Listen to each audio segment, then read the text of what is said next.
Hello mga friend. Ayan. Today is Monday. Kumusta na kayo? Ayan, maganda ang weather natin ngayon. Wala tayong bagyo. O, kumusta yung mga friend ko dyan?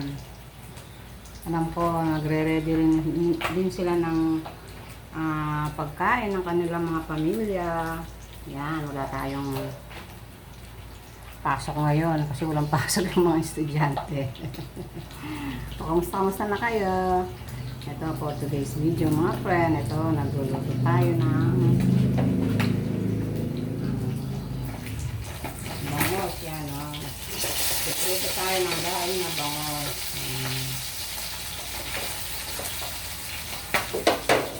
Nagluluto tayo ng dahil na bangos mga friend. Ito, paalis yung dala kong estudyante. Magbabakasyon sila dun sa anak kong bunso dun sa Angeles. Yan. Dun sila magbabakasyon dahil ano nila, same break nila ngayon. Yan. So, isi-share ko sa inyo ang aking lutuin for today's vlog mga friend. Nagpiprito tayo ng daing na bangos. Ayan, yung ating daing na bangos. Ayan, piprito tayo. Tapos ito pa, oh. Ayan. Ayan. Tapos ito mga friend, ito, oh, pansahog natin sa ampalaya. Ayan. Maglalagat tayo ng ampalaya. Ito, may sibuyas siya, bawang, kamatis. Ito yung ampalaya natin mga friend, oh. Fresh na fresh yung ating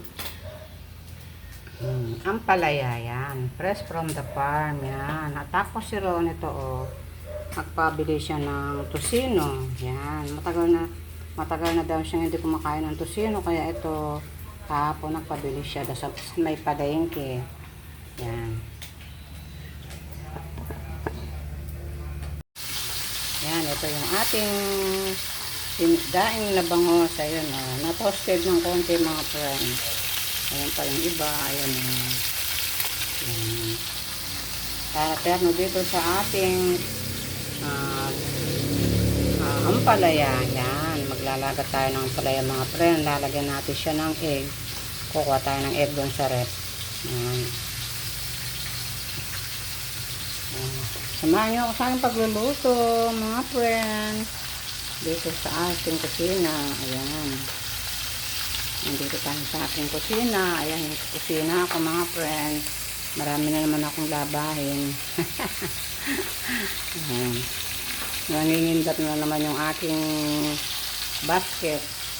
Ayan. Ayan. Ayan, umuulan na naman dito mga friend. Ayan o. Oh. Kanina, ganda-ganda ng araw. Ngayon o, oh, umuulan na naman. Ayan. Ang ganda ng sikat ng araw kanina. Ito, oh. Ayan. Umulan na naman. Ayan. Hinani ko na yung aking ampalaya doon, oh. Ilalaga ako mamaya. Tapos mamaya kukuha tayo ng talbos ng kamote. Ayan. Tamang-tama sa pag-ulan na panahon. Ayan. Ating mga gulay. Mamaya kukuha ko ng gulay.